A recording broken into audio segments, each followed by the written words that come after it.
sa globalité. Le troisième constat, c'est que, surtout, en tout cas, si on parle des municipalités, mais c'est applicable pour les différents intervenants gouvernementaux, privés, même la population, on a à disposition plusieurs outils. Donc, des outils web, on a des outils d'alerte, de prévision comme vigilance. Les municipalités détiennent aussi des documents, des études, parfois numériques, parfois même des municipalités qui ont des documents papier, des cartes de zones inondables. Puis, pendant disons, dans une situation de crise, c'est pas évident de jongler entre tous ces outils, ces données-là. Donc, la priorité pendant la crise, vraiment, c'est d'agir rapidement, d'avoir l'information le plus rapidement possible. Le quatrième et le dernier constat, ça existe des outils. Il y a des outils comme ECRAS pour la modélisation hydraulique, il y a des outils comme ArcGIS, QGIS pour faire la géomatique, mais ça reste des outils lourds qui nécessitent beaucoup de connaissances. Ça prend pour ECRAS, par exemple, ça prend des hydrologues, des ingénieurs pour manipuler ce genre d'outils. Ça prend des géomaticiens pour utiliser des outils comme ArcGIS, QGIS. Puis souvent, surtout les petites moyennes municipalités n'ont pas les ressources nécessaires pour manipuler ces outils, puis comprendre comment ça fonctionne, puis de produire des données utiles. En plus de ça, ça prend des expertises onéreuses aussi. Il faut engager des ressources humaines. Pour faire un modèle hydraulique, il faut aller sur le terrain, ça prend des équipements, ça prend du temps. Donc c'est ça. Donc, il y a un enjeu au niveau des outils existants qui ne sont pas souvent adaptés au contexte de gestion de crise. Donc, le but du webinaire aujourd'hui, c'est de vous présenter ce qu'on a développé comme outil. Puis, cet outil permet de répondre à cette question, c'est comment atténuer ces problèmes, donc ces constats pour rendre la vie des gestionnaires de crise plus facile. Donc, de se concentrer plus dans la gestion de crise plutôt que manipuler des outils puis avoir une information incomplète. Donc, avant tout, qui sommes-nous? C'est qui GeoSapiens? Donc, je vous dis, GeoSapiens, elle est partie donc, l'élément déclencheur, je dirais, c'était les inondations de 2011 à Saint-Jean-sur-Richelieu. C'était des événements exceptionnels, c'était du jamais vu. Peut-être pour les gens qui ne se rappellent pas de cet événement, qui ne l'ont pas connu, donc une photo qui illustre l'ampleur de l'inondation. Puis cet événement, ça a coûté environ 100 millions de dollars de dommages ou des coûts directs pour le gouvernement du Québec. Ça a duré environ 3 mois, des dommages matériels énormes. En plus de ça, surtout avec les inondations de 2017-2019, ce qu'on a vu, donc on commence à avoir des événements récurrents qui sont, à chaque année, c'est quelque chose de nouveau, quelque chose d'extrême. Donc, on a vu le besoin, on a vu que ça manque des outils, ça manque de l'information, disons, qui permet aux décideurs d'agir en prévention. Parce qu'on a remarqué, on est toujours pris par surprise, les pieds dans l'eau. Il manque quelque chose qui permet disons, d'aider les municipalités, le gouvernement d'agir, d'être plus efficace dans ces interventions. Donc, nous sommes une équipe de l'INRS, une équipe de recherche de l'INRS qui a fondé GeoSapiens. Suite à plusieurs années de recherche et développement menées par le professeur Karim Choukmani et son équipe de recherche. Donc, c'était des travaux en collaboration avec des municipalités, le gouvernement provincial, fédéral. Aussi des années de recherche et développement à l'interne, à l'entreprise, pour rendre l'outil, les solutions développées à l'INRS plus opérationnelles, plus conviviales, puis que ce soit plus adapté aux besoins de nos clients. Pourquoi on a fondé ça? Pourquoi on est rendu là?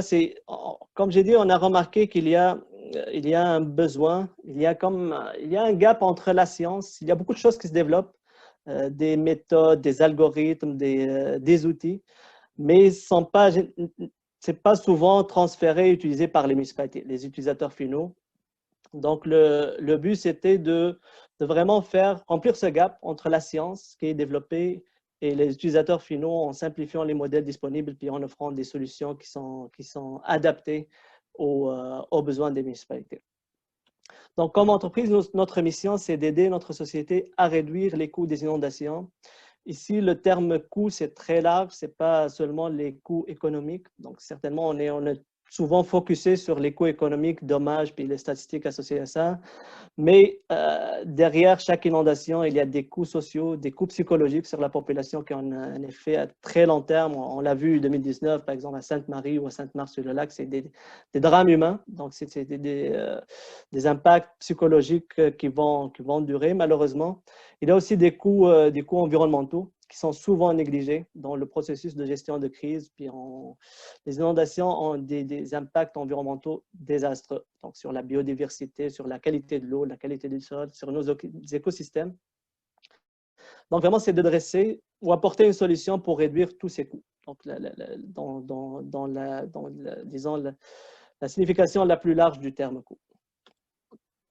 Donc, on a développé Inundation, c'est notre solution, une solution, on le voit, c'est un outil d'aide à la décision pour la gestion opérationnelle des inondations. Inundation a été honoré par plusieurs prix, donc de la reconnaissance nationale, provinciale, même internationale. On a été sélectionné parmi les 10 meilleures inventions de l'année par Québec Science. On a eu le premier prix du défi Aquahacking en 2018. On a été honoré par l'Ordre des ingénieurs du Québec, MITAX, WWF, ESRI aussi, ESRI étant le leader mondial dans la commercialisation de logiciels en géomatique, en SIG.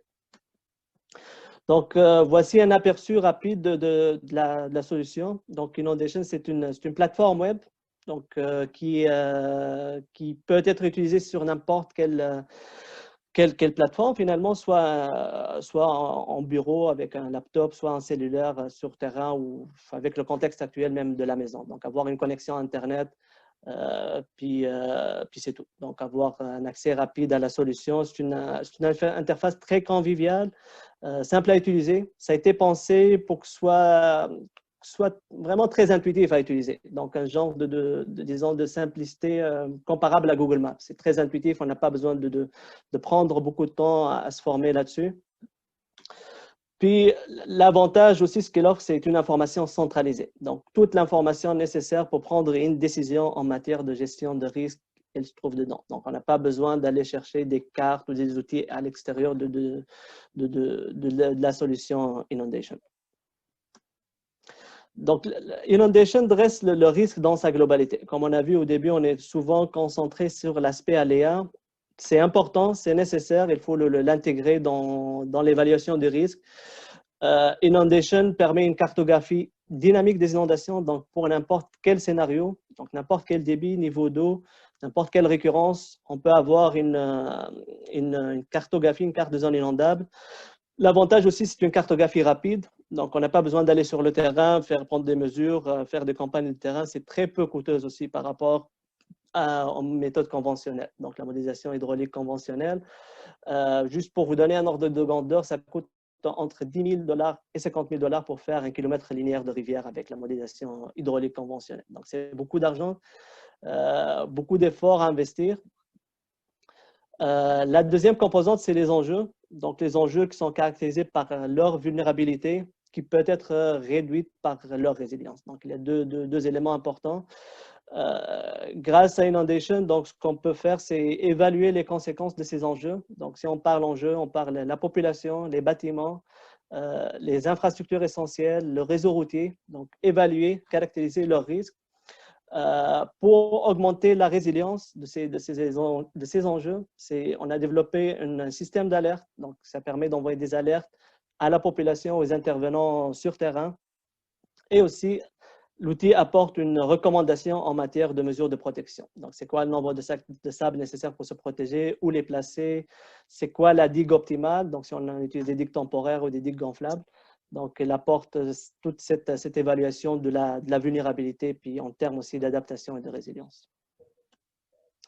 Donc, c'est ça, l'idée derrière Inundation, c'est d'augmenter la résilience, de diminuer la vulnérabilité pour à la fin réduire le risque associé aux inondations. Donc, si on réduit le risque, on réduit nécessairement les coûts, donc ce qui nous ramène à la mission de GeoSapiens.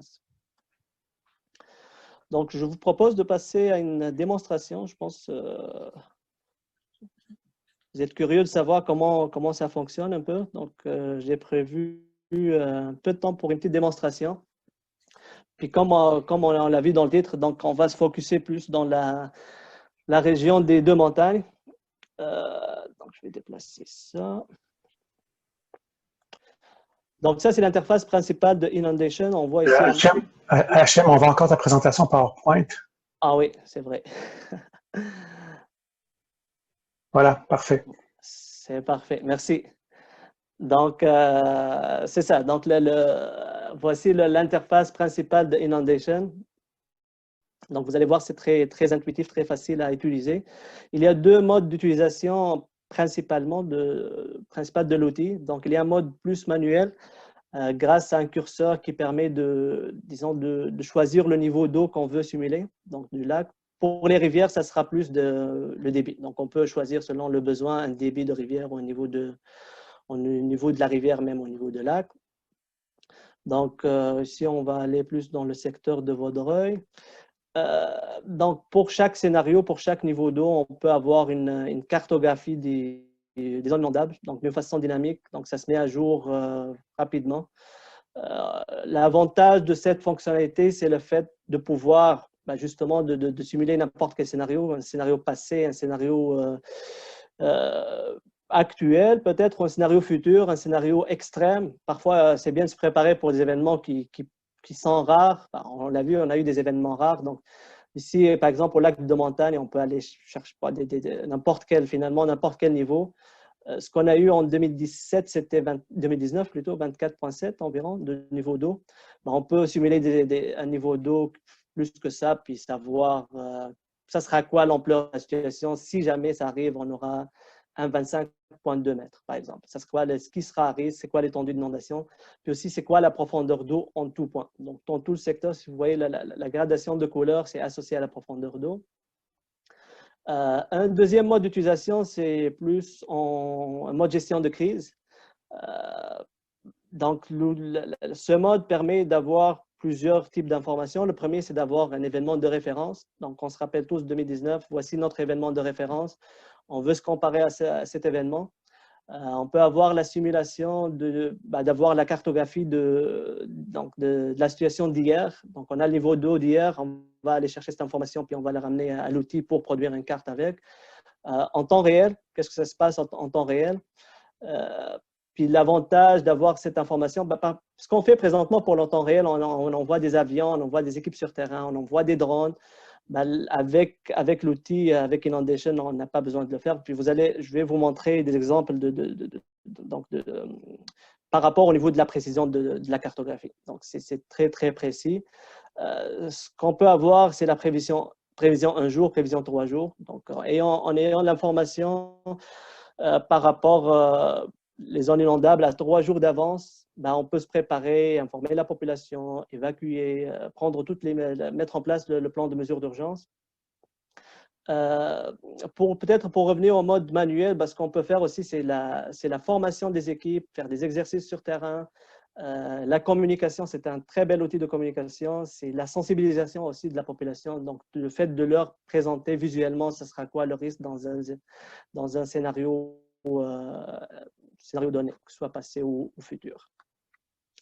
Donc, jusqu'à maintenant, on a parlé plus de la composante aléa, donc zone inondable, profondeur d'eau.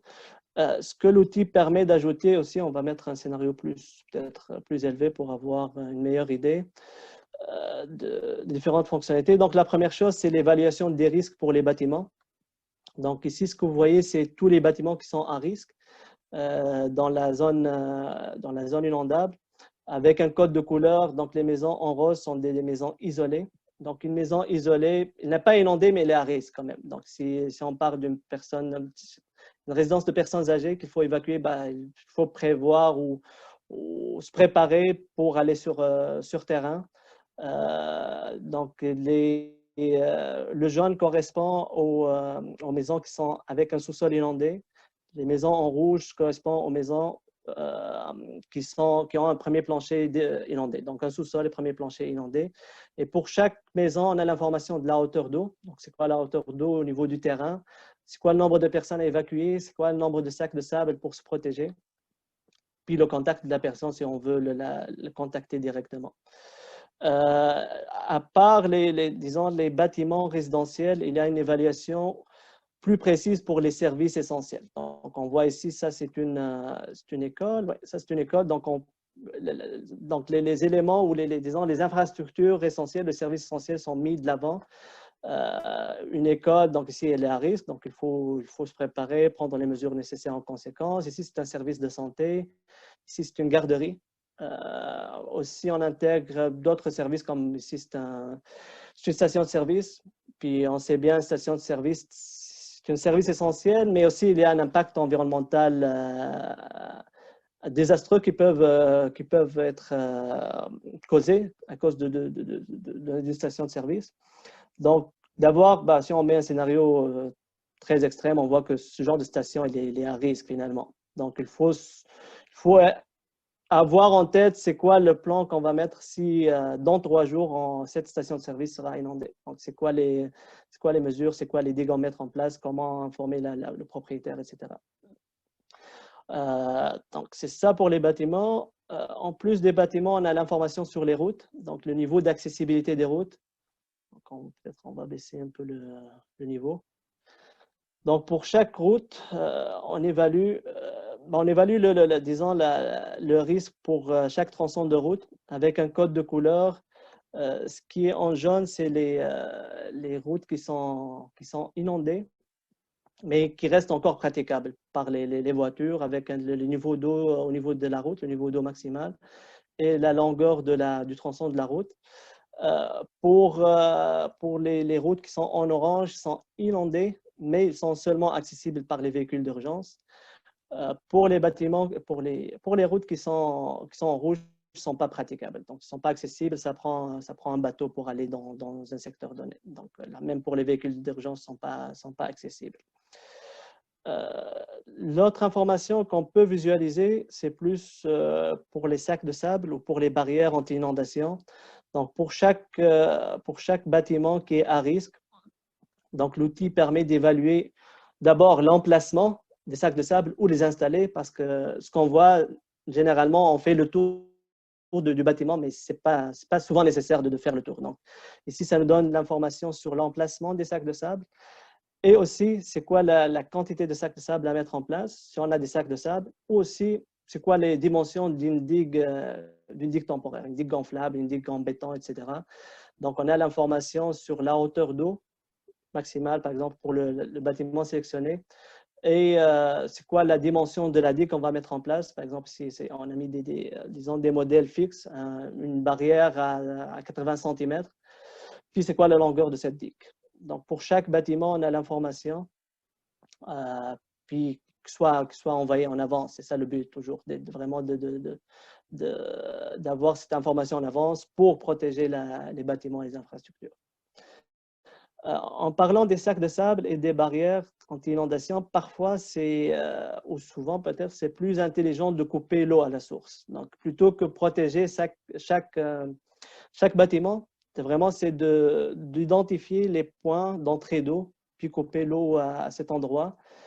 C'est ce que l'outil permet de faire également. Donc, l'outil permet d'identifier où installer la digue. Par exemple, dans ces 3 secteurs-là, on voit avant digue, avant l'installation de la digue, c'est ça l'impact. C'est ça l'étendue de l'inondation. Mais après digue, donc on protège tout ce quartier, on protège l'accès à la route, puis la même chose ici. Et pour la digue, on a toujours l'information sur la longueur de la digue, sur la hauteur maximale au niveau de la digue. Ici, c'est 90 cm. Puis c'est quoi, disons, la digue optimale à installer. Si on a des digues peut-être temporaires ou des choses gonflables, on va avec ça. Si on a des sacs de sable, on a toute l'information nécessaire pour évaluer c'est quoi, disons, la barrière à mettre en place. L'autre fonctionnalité, donc ce qu'on peut faire, c'est de vraiment, on va peut-être changer de scénario, on va voir plus de bâtiments. Donc, on peut chercher tous les bâtiments qui sont, par exemple, inondés, avec un sous-sol inondé, isolé, ou même tous les bâtiments qui sont à risque. Bâtiments à risque, c'est-à-dire isolés ou inondés. Donc, tous les cas de figure. Alors, on fait une petite recherche. Puis ce qu'on aura comme information, c'est tous les bâtiments qui se trouvent sur l'écran qui sont à risque avec les adresses associées. Donc, pour chaque bâtiment, on a l'adresse. Si on clique sur l'adresse, ben, on a l'information de ce bâtiment. Donc, on peut parcourir bâtiment par bâtiment pour avoir l'information. Si on parle de bâtiment isolé ou inondé, c'est quoi le niveau de risque, c'est quoi le nombre de personnes à évacuer, les contacts, etc. L'information peut être exportée aussi en format Excel. Donc, si l'utilisateur a besoin d'un support numérique comme un outil de travail pour faire des statistiques, des analyses plus poussées, ben, il aura un fichier Excel pour travailler là-dessus. Puis, ce qui est aussi très, très utile, c'est d'alerter la population. Donc, on a développé une fonctionnalité d'alerte. Donc, toutes les adresses qui sont sélectionnées, d'un seul clic, ils vont recevoir une alerte texto, une alerte par courriel. Donc, par exemple, si on a un scénario prévisionnel, donc on fait la recherche, peut-être un cas plus pratique. On a 9 bâtiments qui sont à risque, donc on envoie l'alerte, ces 9 bâtiments seront alertés. La dernière, il reste encore le tableau de bord. Donc, un petit tableau de bord qui donne les statistiques sur l'évolution de la situation. Donc, pour chaque scénario, on a des statistiques associées au nombre de bâtiments isolés, inondés, tous les bâtiments à risque et les personnes à évacuer.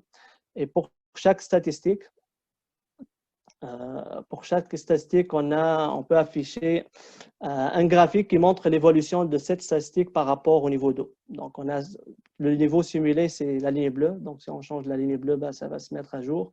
Puis, ça nous donne un aperçu, un horizon temporel, puis ça dépend aussi du niveau d'eau. Donc, si on aura un niveau d'eau de 25,35, il faut se préparer à mettre à disposition de la population 3000 places de logement, par exemple, donc des personnes évacuées. Une dernière fonctionnalité, puis on revient à la présentation, c'est ce qu'on fait jusqu'à maintenant, c'est la simulation ou la cartographie d'un phénomène, un seul phénomène qui est des inondations fluviales. Par contre, il peut y avoir d'autres phénomènes, soit des phénomènes qui peuvent arriver en cascade, donc d'autres problématiques, ou disons des catastrophes ou des problématiques isolées. Donc, ce que l'outil permet de faire, c'est d'identifier manuellement des secteurs qui sont à risque, par exemple, qui est touché par un refoulement d'égout à cause d'une inondation ou autre. Donc, ce qu'on peut faire, c'est sélectionner un polygone, donc choisir le secteur qu'on veut identifier. Donc, grâce à une information qu'on a reçue de l'équipe sur terrain, de la population, etc., on fait notre recherche. On a toutes les adresses, puis après ça, on peut alerter cette population avec un message personnalisé. Donc, vous êtes à un risque de refoulement d'égout, il faut se préparer, prendre les mesures nécessaires, etc. Peut-être un incendie, donc n'importe quel phénomène qui peut arriver, une fuite de gaz, etc. Donc, ça apporte une dimension multirisque à l'application. Donc, c'est ça, je pense que ça fait le tour. Je reviens à ma présentation.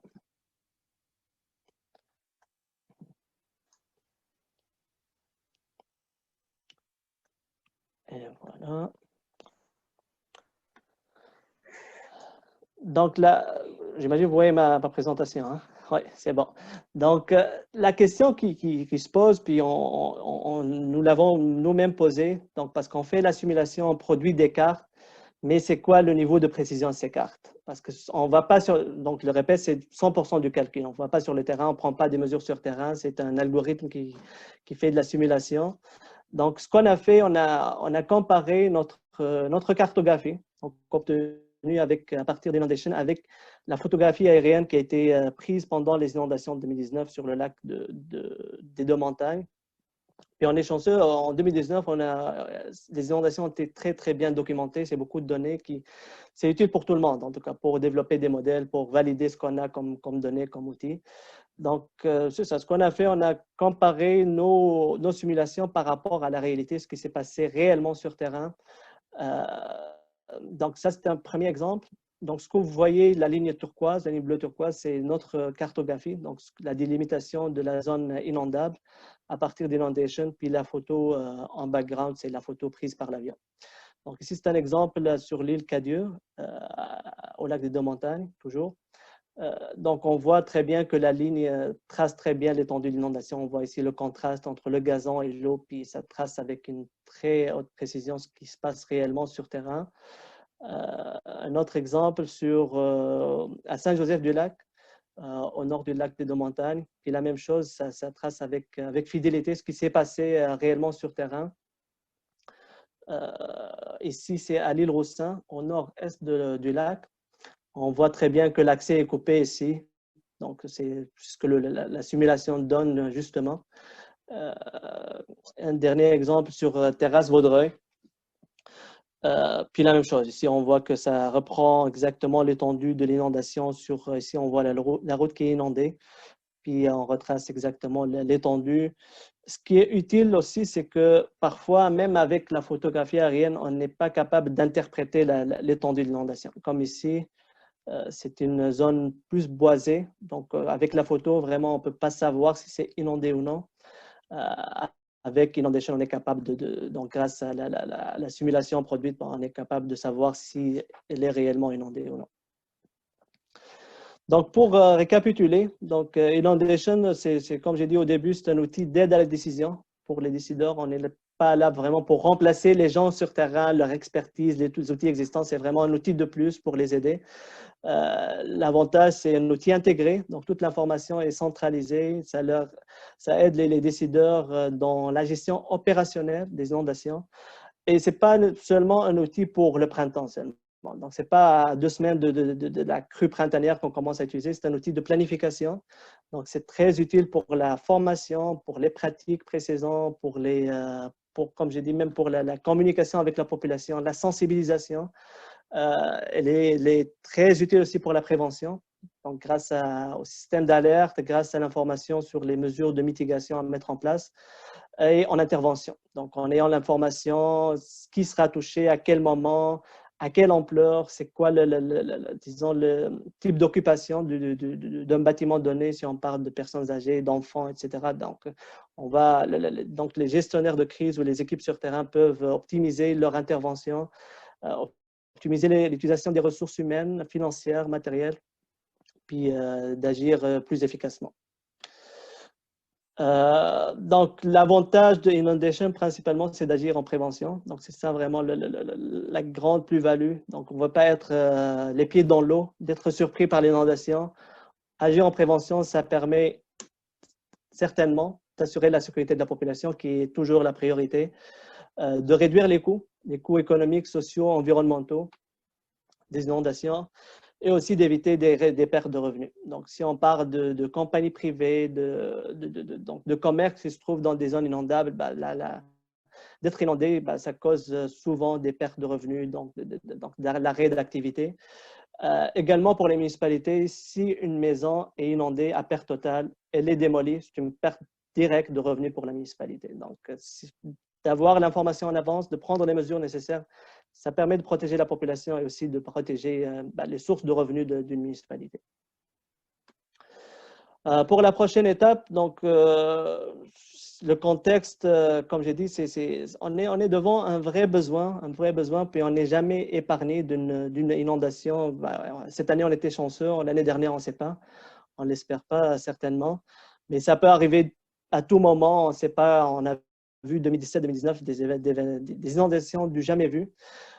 Ce qu'on s'est dit, puis on va travailler fort là-dessus, c'est de vraiment déployer notre outil sur tout le territoire habité du Québec avant la crue 2021, d'offrir l'outil qui soit opérationnel sur tout le Québec pour qu'on soit prêt à agir, qu'on soit plus résilient face à cette catastrophe naturelle.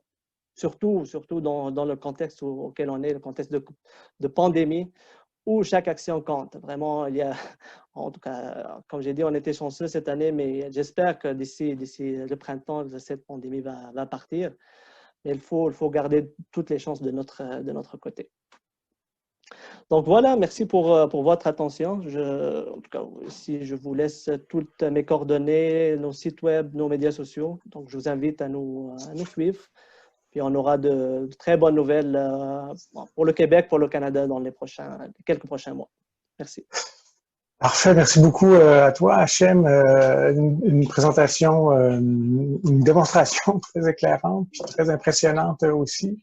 Merci d'avoir pris le temps de nous présenter ça. On a du temps pour des questions. On a certainement 20 minutes de questions. La façon de procéder, c'est j'invite les participants à ouvrir votre micro et poser la question. Puis s'il y a trop de questions, j'interviendrai, puis éventuellement, je donnerai des droits de parole à tour de rôle. Donc, je vous invite tous et toutes à poser vos questions à Hachem. Mais j'interviendrai au besoin s'il y a trop de questions.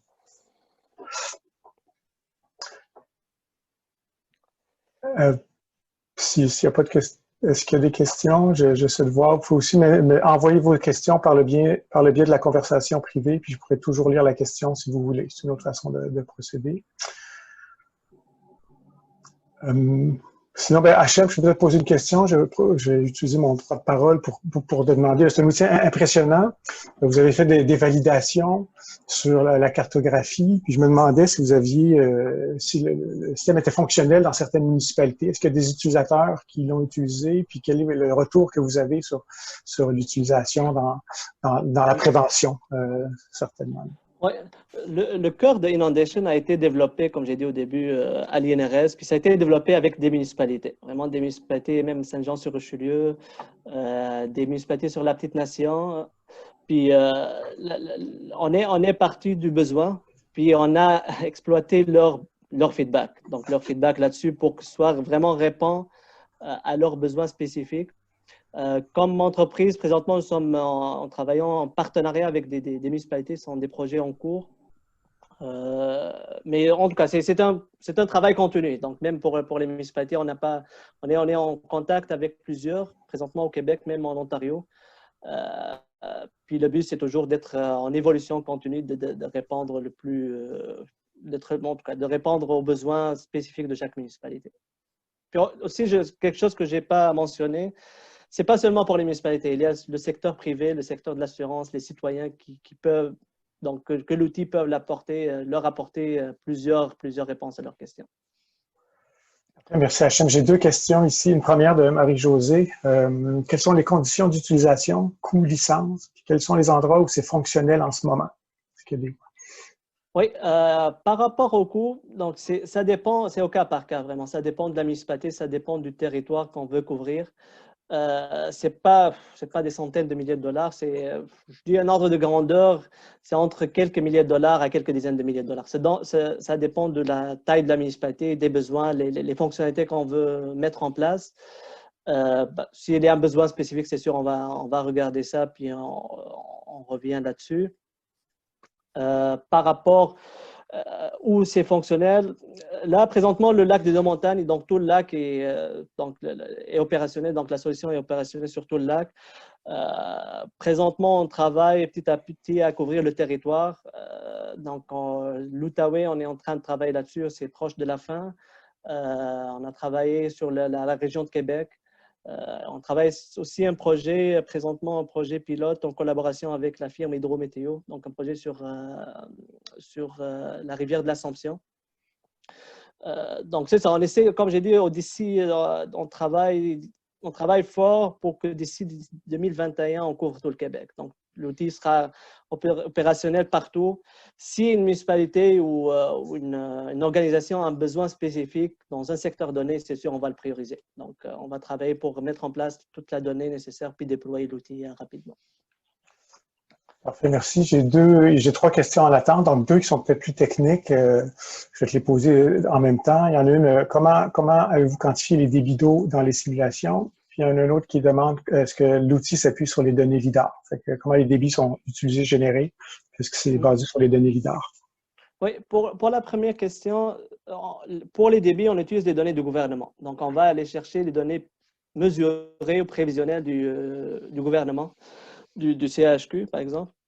Puis, on traduit cette mesure de débit. Donc, la force de l'outil, c'est qu'on traduit cette mesure de débit ou prévision en carte. Donc, on ne fait pas de modèle hydrologique, on ne produit pas de débit, disons, de mesure de débit. On n'a pas de station. On travaille aussi avec nos partenaires pour avoir cette information, mais nous, on est plus focalisé sur l'information cartographique. Oui, la deuxième question par rapport au LIDAR, oui, on se base sur les données LIDAR, les modèles numériques de terrain dérivés des données LIDAR avec une résolution de 1 mètre. Peut-être en continuité, comment les débits sont projetés sur ou déployés sur le LIDAR? Tu parlais tantôt d'algorithme, c'est une simulation hydraulique ou un autre type de simulation? On a développé un algorithme. Le cœur de l'outil, c'est un modèle hydraulique simplifié. Donc, on a simplifié le modèle lourd en modèle simple qui permet de traduire cette valeur de débit en carte. Donc, c'est un modèle hydraulique derrière ça, finalement. Okay. En fait, deux questions, une de Catherine et une de Pascal. Celle de Catherine, est-ce que cet outil va s'arrimer avec l'actualisation de la cartographie des zones inondables réalisée par le gouvernement et les 8 organisations mandataires, les 8 MRC? Est-ce qu'il y a des discussions avec le gouvernement en ce moment pour relier votre outil et les cartographies qui sont faites? Nous sommes en discussion avec le gouvernement, nous sommes en démarche et je dirais que ce n'est pas très avancé. On travaille quand même, on avance dans le déploiement de notre outil. C'est sûr, il y a des projets en cours, donc les 8 organisations, puis même le projet InfoCru, c'est des projets en cours qui sont financés par le gouvernement. Mais personnellement, même nous, comme entreprise, ce qu'on voit, c'est qu'on vise à travailler en partenariat, soit avec le gouvernement, soit avec les municipalités. Chacun son expertise pour le but ultime, c'est vraiment d'aider nos communautés, la population, d'être mieux protégées. Donc, on travaille là-dessus. Donc, il n'y a pas quelque chose de concret, je dirais, mais on travaille là-dessus. Oui, OK, merci. J'ai un bon fromage. Hein. Oh, Pascal, on t'entend. Oh, excusez-moi. Justement, c'est une question de Pascal. La question de Pascal était dans le même sens que la dernière, mais c'était plus spécifiquement avec la CMM. Est-ce que vous avez un arrimage avec les cartographies qui sont faites à la CMM ou les discussions avec eux? On a essayé de discuter avec la CMM. On comprend la situation. Elles ont monté un bureau de projet puis travaillent dans leur mandat là-dessus. Mais on aimerait bien, c'est sûr, on aimerait bien travailler avec la CMM. Leur mandat, c'est plus la mise à jour des zones inondables. Ce qu'on peut apporter de plus, nous, c'est vraiment la composante vulnérabilité, la composante risque. Puis l'aspect, disons, l'aspect plateforme. L'aspect plateforme, la plateforme web, l'aspect visualisation. Donc, c'est quelque chose que je pense qu'on peut aider là-dessus. Mais c'est sûr, je le dis, puis je le répète, nous sommes toujours ouverts au partenariat de travailler en collaboration. Ça ne peut être que bénéfique pour tout le monde. Parfait, merci. Il y avait encore une question de Pascal. C'est peut-être en lien avec une réponse que tu as donnée, mais les cartes de secteurs inondés sont produites en projetant les hauteurs d'eau prévues sur les modèles de terrain 3D. Les cartes sont produites à partir des modèles numériques 3D. Donc, c'est une donnée d'entrée. Comme tout modèle hydraulique, on a besoin du relief, donc la topographie. C'est ça. Je ne sais pas si ça répond à la question, mais oui, les données 3D sont indispensables pour produire nos cartes. C'est des modèles de simulation hydraulique avec des sections transversales, par exemple, puis qu'on utilise après les hauteurs d'eau obtenues pour des sections transversales et c'est projeté sur le 3D. Non, ça ressemble à un modèle 2D. Donc, c'est comme un système de mailles. Ce n'est pas des sections. OK. Je regarde s'il y a des questions. Moi, il y en a encore quelques-unes. Oui, Philippe, oui. Merci beaucoup, HM, pour la présentation. Est-ce que vous avez, par exemple, dans le code 2019, comparé les hauteurs d'eau que vous avez versus celles qui ont été mesurées par notamment le ministère de la Sécurité publique dans certaines localités? Je prends l'exemple de Sainte-Marthe-sur-Lac ou d'autres endroits. On l'a fait, mais pas pour le lac de Montagne. On l'a fait c'est un projet en cours, je l'ai déjà dit. C'est un projet avec Hydrométéo. Donc, Hydrométéo, ils travaillent sur la rivière de l'Assomption. C'est très bien instrumenté, donc avec plusieurs stations de mesure de niveau d'eau. Donc, le but, c'est, à part l'étendue de l'inondation, c'est intéressant, mais vraiment de valider la profondeur d'eau qu'on produit, justement. On est à une erreur, un RMSE de 30 cm, 25 à 30 cm par rapport aux données mesurées. Peut-être un indicateur plus quantitatif. Okay. Et dernière question de mon côté, c'est est-ce que vous utilisez aussi les données de RadarSat et si oui, est-ce que vous les corrigez pour comparer aussi, parce que ce n'est pas tous les endroits qui ont des photos aériennes. Puis RadarSat, c'est quand même une couverture complète disponible au moment, évidemment, où il y a les événements. Oui. Jusqu'à maintenant, non, on ne le fait pas parce que le traitement des données radar, c'est pas évident. En tout cas, de produire une zone inondable à partir des données radar sont très bruitées, il faut les pré-traiter, etc. C'est faisable, c'est pas impossible. On l'a pas encore fait. Tout simplement, les données optiques sont plus faciles à manipuler. Donc, c'est très simple d'avoir l'information, mais je pense que ça serait intéressant aussi d'explorer plus les données radar, développer même des outils et de l'information, une plus-value avec ces données. Parfait, merci Hachem. Je regarde les participants. Sinon, j'ai posé une autre question. Je vais utiliser mon droit de parole aussi concernant les données portant sur les enjeux, donc vulnérabilité et résilience que tu as présenté. Hachem, c'est des bases de données qui sont des fois difficilement accessibles, puis il y a un niveau de détail assez important, notamment au niveau du premier plancher. C'est une donnée qui est difficile à obtenir, à aller chercher. Est-ce que c'est des données que vous avez vous-même récoltées ou est-ce que c'est une estimation basée sur le type de bâtiment? Ce qu'on fait des approximations. Jusqu'à maintenant, c'est des approximations. Il y a certaines villes qui détiennent cette information. Il y en a d'autres qui travaillent là-dessus pour développer, parce que c'est très utile, vraiment pour évaluer le dommage, pour caractériser le risque. Ça nous prend le premier plancher, la hauteur du premier plancher.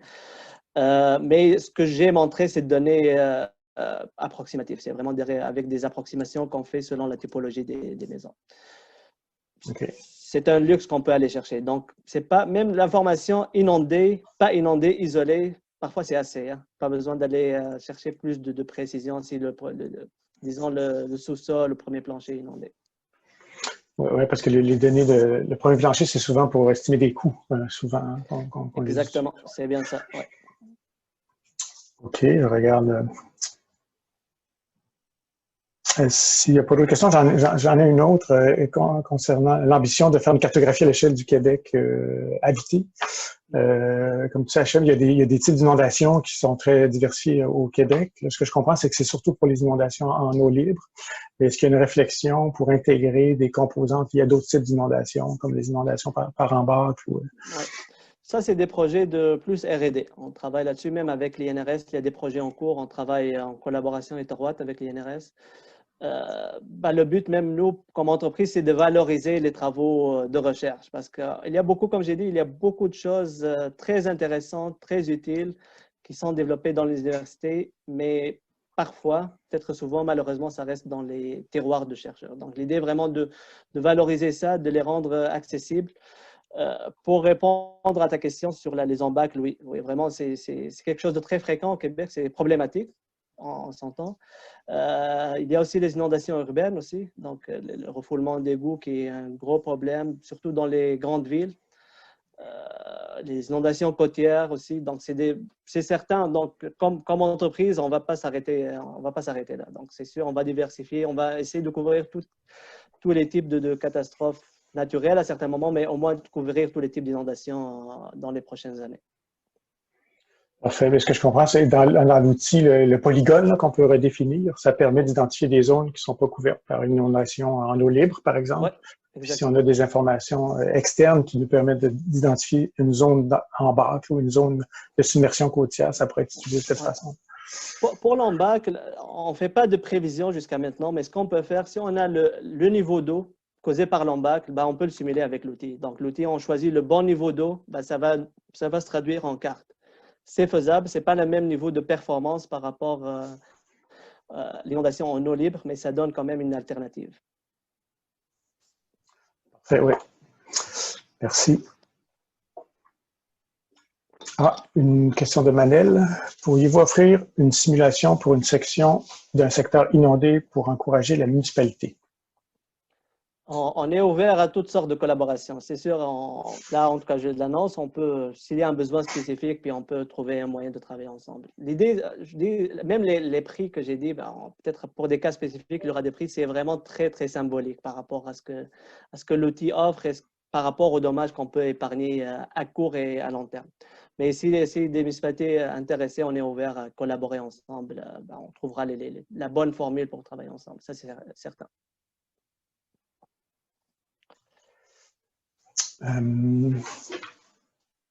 Merci.